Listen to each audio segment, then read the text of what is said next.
The following talk, cassette number 22, was delivered by Dr. Herbert M. Shelton at Washington, D.C. in July 1955. Thank you. And now it's my pleasure to introduce to you a gentleman whom you all know and respect and admire, who will speak to you on the subject of vitamins and minerals in nutrition, Dr. Herbert M. Shelton of San Antonio, Texas.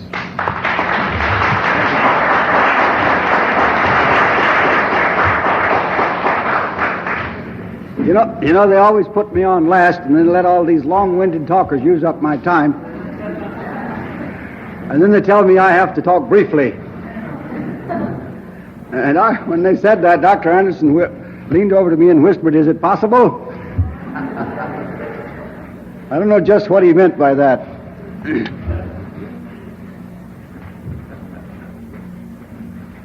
I wonder how many of you ever ate a vitamin.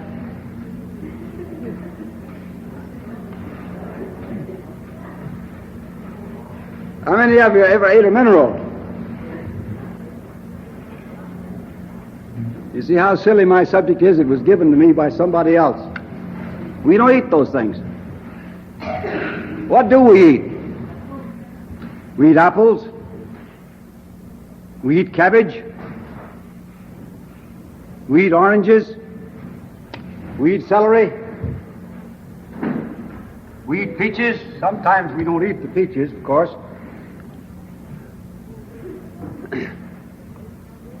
We eat lettuce. We eat nuts. In other words, we eat foods. And what are they?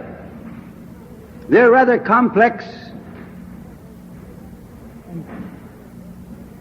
materials that are made up of simpler substances, among which are some vitamins and minerals. But vitamins and minerals alone are not very important.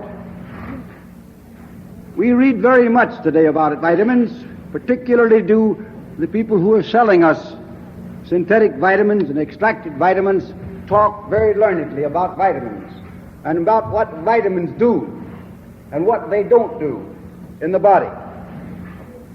Actually, a vitamin in a vacuum is valueless. Vitamins are valuable only in association with food elements. Vitamins are not supposed to be foods,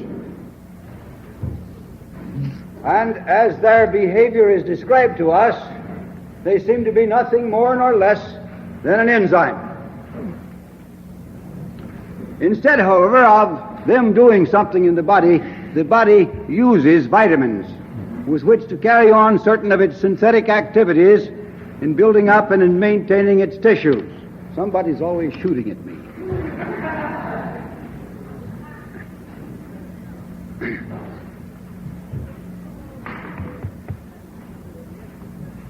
And the same is true of minerals. A mineral by itself means nothing. It is only valuable in association with other materials with which it forms or is used to form certain tissues and certain cellular constituents of the body. And for this reason, no element by itself is of any importance. We need to consider our total vitamin, mineral, amino acid, carbohydrate, fatty acid, and water intake, rather than to talk about vitamin C or vitamin B complex or vitamin B1 or vitamin B12. You know, when they ran out of alphabet, they started putting 1s and 2s and 12s after the letters. I believe the time is not far distant when they will begin to re-evaluate all the stuff that they have said and written about vitamins, and they'll discover they don't have so many after all. That some of the vitamins have been named several times by different names, and that they don't do everything that they're said to do.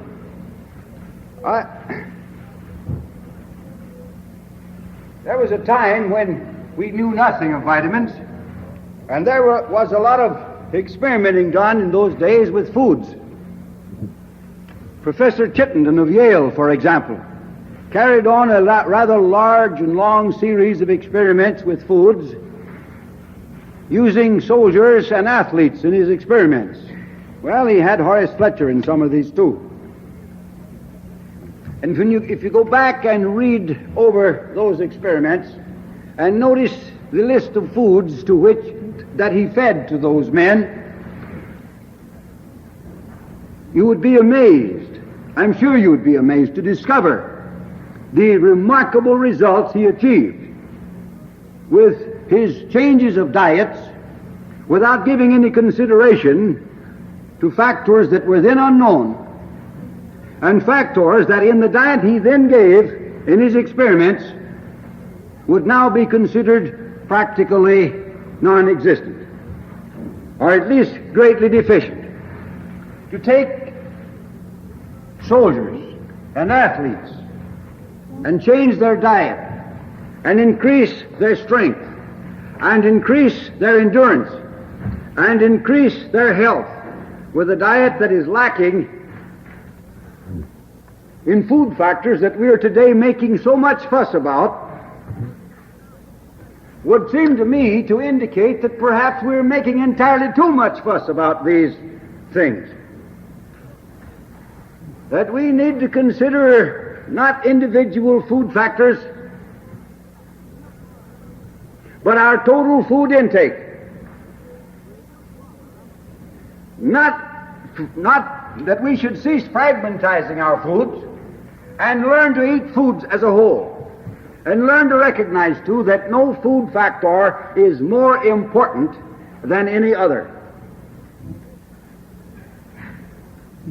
We learn about the various vitamin Bs, vitamin B1, B2, B12, B this and B that, and you can be anything you want to, but the point I want to bring out is that these vitamin B factors are no good separated from each other. You have to take the whole vitamin B complex in order to really get any value out of it. And this is the point you need to learn about all your foods. You need to take it all together. There's no value in building bone to take a lot of extra calcium into your body if you do not have at the same time adequate quantities of phosphorus to go along with it, and adequate quantities of the particular vitamin needs to enable you to assimilate both the calcium and the phosphorus. Add to your calcium intake and neglect the intake of the associated factors, and you don't increase your bone building. Or add to your vitamin intake without increasing the intake of the associated food elements that these vitamins enable you to assimilate, and you still don't make any use of the vitamins. It is for this reason that we need to eat whole foods. We aren't doing that today. Even those of you, not perhaps those of you here, but great many thousands of people in these United States today who know a little bit at least about the value of whole foods and who have learned something of the values of vitamins and minerals in their diet, are not eating whole foods. On the contrary, they're eating foods that are just as badly denatured in one direction as the conventional diet is denatured in another. You think of white flour as a denatured food, but you imagine that wheat bran is not a denatured food, but it's not whole wheat, and many of the elements of the wheat have been removed from it. It is just as much a denatured food as is white flour. You think that white rice is a denatured food, but rice polishings are not, and yet the greater part of the rice has been removed from those rice polishings. It is a denatured food. You're buying extracted vitamins and synthetic vitamins from your health food stores, and you're taking them, and you think that you're eating a natural diet, that you're eating an adequate diet, that you're eating a wholesome diet, merely because you're adding these vitamins to your diet. Now, you don't need additional vitamins to your diet if you eat whole foods. If you're going to insist on living on white flour and white rice and white sugar, and pasteurized milk and all other kinds of denatured food, then you're going to think that you need additional vitamins. But that isn't enough. More than vitamins have been taken out of those foods in the processing. 75% of the mineral content of the wheat is removed in making white flour. Add a few vitamins. Does that put back the minerals? Of course not. It isn't that merely that you destroy vitamin C and some of the other vitamins in milk when you pasteurize it. You also alter the calcium salts in that milk so that they're no longer available for use by the body. You evaporate the iodine in the milk so that it's gone. You deammonize some of the amino acids so that they're no longer useful. Adding some vitamin to your milk or irradiating the milk doesn't put back the food elements that are destroyed by that pasteurizing process. So it isn't enough that we add vitamins, even if they were good, to our denatured foods. On the other hand, if we eat natural foods, if we eat whole foods, if we eat unprocessed foods, they contain the minerals and the vitamins that our bodies require in adequate quantities and in proper proportions to give us the nourishment we need. Now, I know that I'm going to hear from some of you the statement, well, is that true today when all of our soils are so badly depleted? Yes, it is.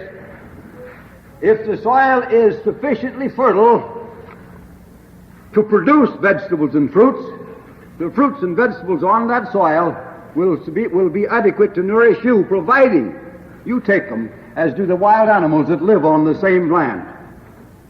If you'll notice the wild animals living on these soils, on the produce of these soils, you will discover that they're vigorous, and they're healthy, and they're well developed. But they don't send their wheat to the mill and have it robbed of its minerals and vitamins. They don't send their milk to the creamery and have it pasteurized. They don't dry the vegetables that grow there and powder them and put them up in pellet form and swallow them as pills. They take the foods as old Mother Nature hands them out. Somebody made the remark here this morning that Mr. Trop said yesterday that all this talk about spraying vegetables is folly. That these sprays, this spraying of vegetables is not necessarily hurtful. I didn't hear Mr. Trop say that, but the story's going around. Somebody is going to call him to task for it. I didn't hear him say it. I was sitting here by him when he made these remarks. I heard him say that the thing has been overemphasized, and I agree with him on that. To get the finest of fruits and vegetables so that we will be assured adequate supplies at all times and under all circumstances of minerals and vitamins, it will be necessary that we do something to our soils and improve them. One of these things that will be necessary will be, of course, a return to the primitive method of fertilizing. A method of fertilizing that, so far as we know, man started before the dawn of history and has continued on down throughout the ages to the present time. Only there are parts of the earth, and in this country in particular, in which we got away from it for a time, and I'm speaking now of what is called organic fertilization. But I would like to emphasize a fact that I believe there are many in the audience that will be in a position to verify. And that is this, that organic fertilization alone is totally inadequate to meet the fertilizing needs of the present time. From all parts of the United States, I receive letters regularly from people who are failing with organic fertilizing. They are not getting the results. that they have been promised. They're not producing the fruits and the vegetables that they're told will be produced. And they're being forced to supplement that organic fertilization by remineralization. There is a concern out in Kansas, I believe, that advertises that it has the largest organically fertilized farm or garden in the United States. It's a little over 400 acres. Imagine calling that a large garden. The Belgian farms, which are but a few miles south of the city of San Antonio and that are 50 years old, contain 2,000 acres. And for 50 years, ever since the Belgians came to this country and located there and began to produce fruits and vegetables, they have been organically fertilizing that soil. They supply a large part of the fruits and vegetables in the markets of the city of San Antonio. Some of you may take this message back, if you want to His Majesty Simon Gould. I'm sure that he'll hear about it before 9 o'clock tonight anyhow. And a few of the other things that have been said and done here. For all the time that I have been in San Antonio, my patients have received some organically grown materials. But I have never made any fuss about it. But what I want to bring to your attention is this. The owners of these gardens tell me that they have discovered from 50 years of experience that they have to remineralize that soil every 3 years, or it goes down, and they can't keep up their production and their standard of their vegetables and fruit. Now, the people of Belgium have never abandoned organic fertilization. And these Belgians brought this practice with them when they migrated to this country 50 years ago, and they're still carrying it on.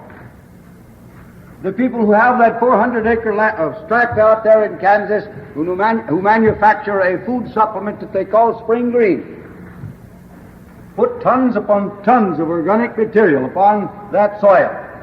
But in addition to that, they put tons upon tons of minerals of various kinds upon that same soil. And if we are to successfully rebuild our depleted soils, we're going to have to follow that same kind of a program. And the experiences and experiments of Mr. Savage in Kentucky indicate that the most important part of the program is remineralization. To put vegetables, that is, parts of vegetables. Suppose you raise wheat on an acre of land, and you cut the wheat and shock it, and let it mature or dry, and then you thresh it. And suppose you grind up the wheat straw and return it to the soil, and you haul off the wheat and sell it in the market, and people eat it, or the cattle eat it, and the horses eat it, and the chickens eat it. It never is returned to the soil. So what you're doing is returning a small part of what you took away. Oh yes, you can go across the fence and borrow some more organic material from the fellow across the fence and add to your soil, but you're robbing his. You can go to the woods and rake up the leaves and the boughs. You can go to the sawmills and get the sawdust. You can get organic materials from many sources and add to your soil, but you're robbing one soil to enrich another. In the long run, we haven't gained anything. And if we only add part of the vegetables and fruits that are reared on depleted soils, we put back depleted materials with which to enrich the soil. This means that we are going to have to remineralize these soils. Sooner or later, this fact must be recognized. And a recognition of it is growing, not merely among a few people who have known about it for 100 years, but also among those who are engaged in organic gardening. The fact that they get far superior results by remineralizing their soils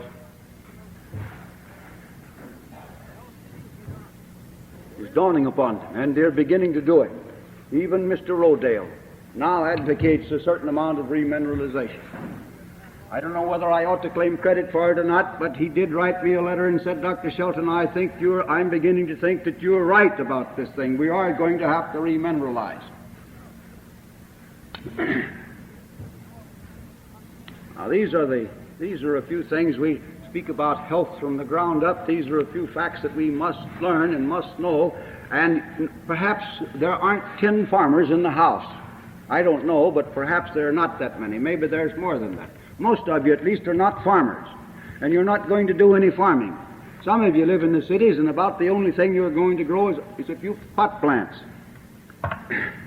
But you can do something to help promote a program of better fertilization of the soil by demanding foods grown properly. The first health food store that was ever established in this world was established by the original Hygienic Society in 1836 in the city of Boston. And they refused to handle anything in that store to sell to the hygienists of Boston unless it had been grown upon soils approved by the hygienists. It either had to be properly fertilized soil or it had to be virgin soil. Now, inasmuch as there is not much virgin soil left in this country, we're going to have to think primarily of the fertilization program. And this is going to eliminate much of the spraying of fruits and vegetables. I am not yet convinced that it's going to eliminate all of it. I know that they tell you that the better the food, the less the insects like it. They won't eat it if it's real good stuff. They just lie down and starve to death if you put out better food. I am not yet convinced of that. They say that it increases the plant's resistance to these insects. Yes, I know it. Some of them have got such grinders that they can cut into hardwood that is so hard that it'll break an axe if you try to cut it with an axe. Yes, we've got woods in the world that are that hard. We've got wood in the world that is harder than the wood that is used to make the drive shaft or propeller shaft in boats. And that is a very hard wood. But there are woods that are harder than that, and insects that can eat into that hard wood, although it'll break your axe if you try to cut it. And I don't believe that improving the fruits and vegetables, the quality of them, is going to make these fellows lie down and die. I know a lot of organic farmers that are complaining because the bugs are still eating their fruits and vegetables. But it is possible for us to have better fruits and vegetables. It is possible for us to have a better supply of minerals and vitamins by demanding better food. If you don't get it, keep up the demand until you do get it. Keep yelling for it. Keep shouting for it. Until the merchants begin to insist upon it in order that they may supply that demand.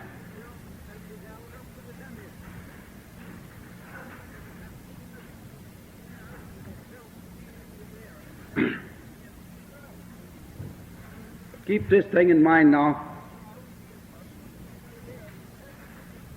that no food factor, whether it's a mineral or a vitamin or an amino acid or any other food factor, is more important than the others. When you undertake to make concrete, you don't make it out of sand and water. You can mix up as much sand and water as you want to, and all you get is a little mud. And when the water evaporates, what you have left is sand. No concrete. In order to have concrete, it is necessary that you add to that sand and water certain amounts of cement. Your sand, your cement, and your water added together in proper proportions gives you concrete. If you add too much sand, you get a very poor quality and easily broken and fragile concrete. In the same way, in nourishing the body, it is necessary that you have all of the nutritive elements in proper proportions in order that you produce out of it the tissues and the organs of the body as they should be. Not just an excess of this or an adequacy of that, but an adequacy of everything without too much of an excess of anything. Fortunately for you and I, inasmuch as we don't know exactly how much of anything we need, perhaps it may surprise some of you to know this, but it's a fact that the human body has never been completely analyzed.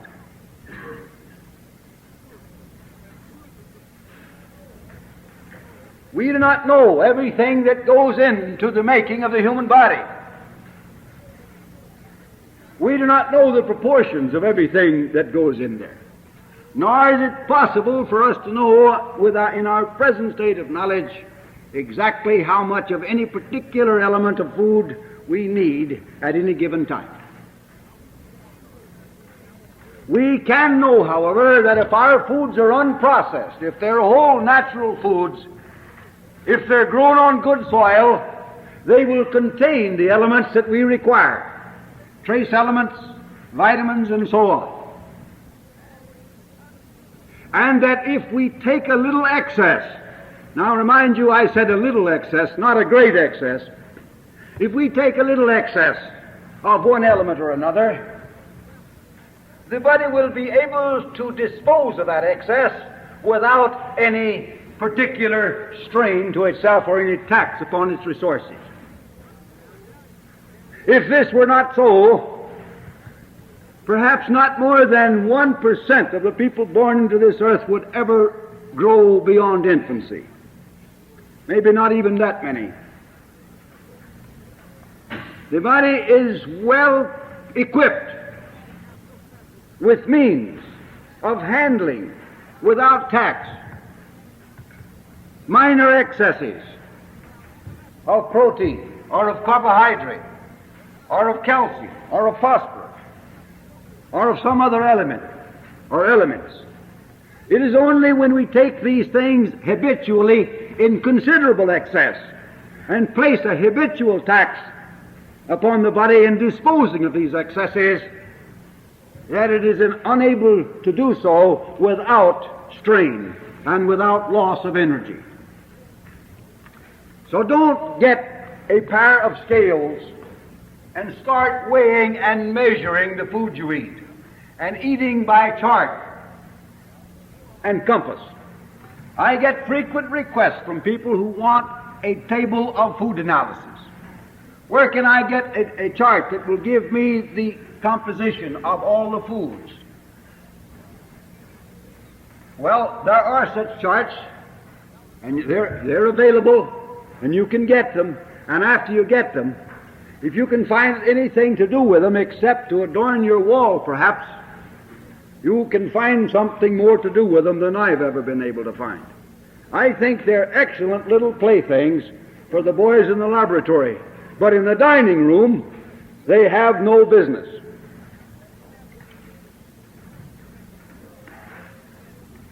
When you start weighing and measuring your food and worrying about whether or not I'm getting just the exact amount of this vitamin or of that mineral, it won't be long until they'll have you in the nut house. We should try to maintain an attitude of poise and sanity about this question of food. Animals don't study dietetics and get scales and weigh and measure their food, nor do they consume 3, 5, and 7-course meals.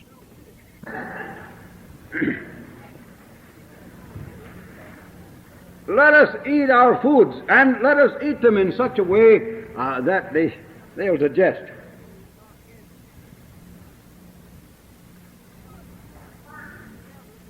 the common method of eating, the conventional mode of eating, is such that there isn't a digestive system in all the earth that can digest the conventional meal with any degree of efficiency.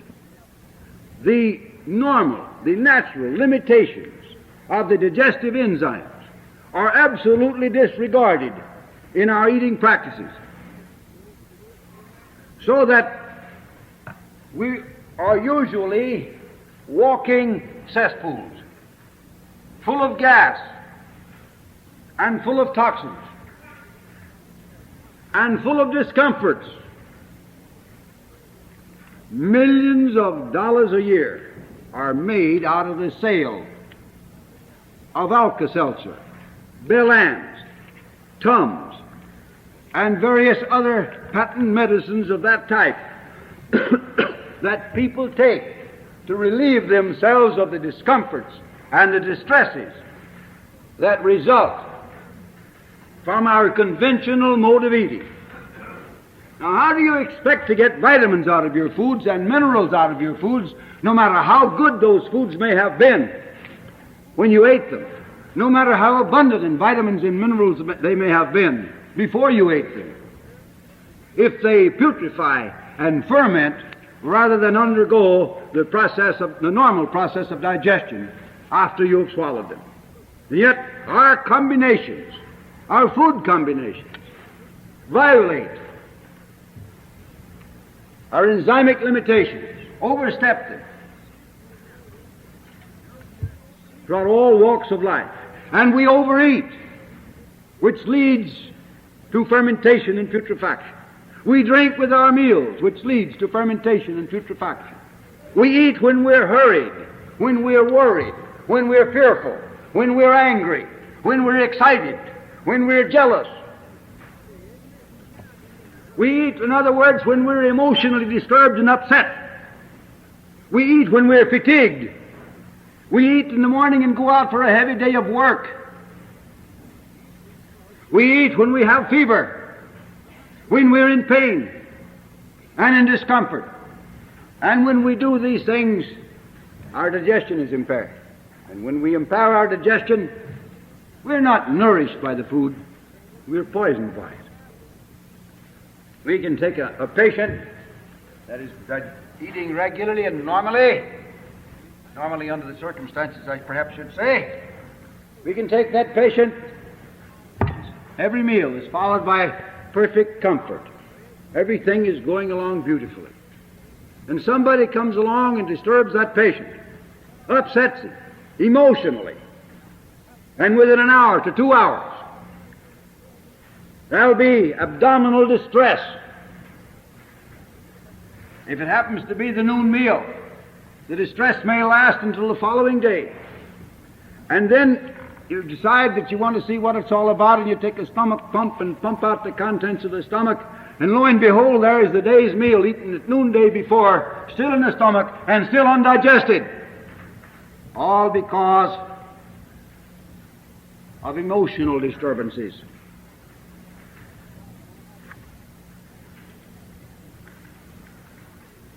This fellow wants me to stop.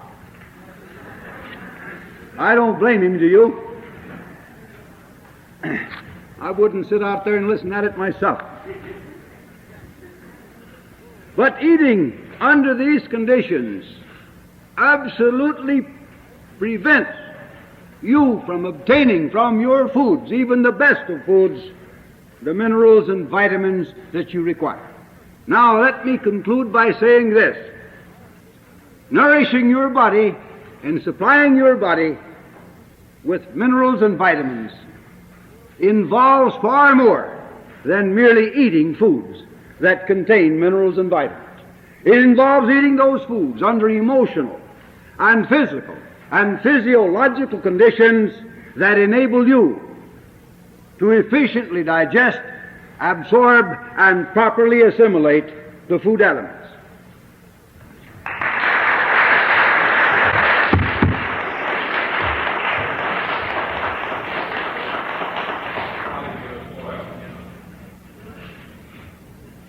There are many sources of minerals Mr. Savage in Kentucky gathers together from the various caves there in Kentucky black rock, which I understand is largely shale, and grinds it into a fine powder.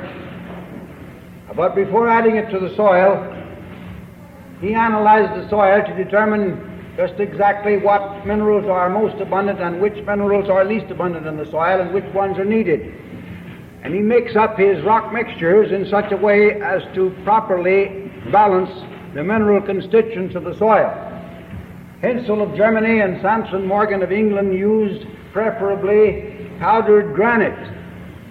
Limestone, phosphorus rock, and many other rocks are used in this fashion. Dr. Lindlar used to go to the steel mills and get the sweepings from the floors in the steel mills and add these to his soil in order to add iron to the soil. But there are many sources of minerals, and they're added to the soil, and by the way, they're not usable by the vegetables the first year they're put on the soil. It usually takes about 3 years for the soil bacteria to properly prepare those minerals for plant utilization. Question from this side. Who has a question? The gentleman there.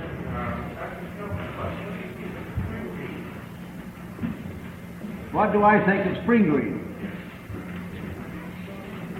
Spring green is the product that is produced off the vegetation that is grown on the farm that I mentioned out there in Kansas City.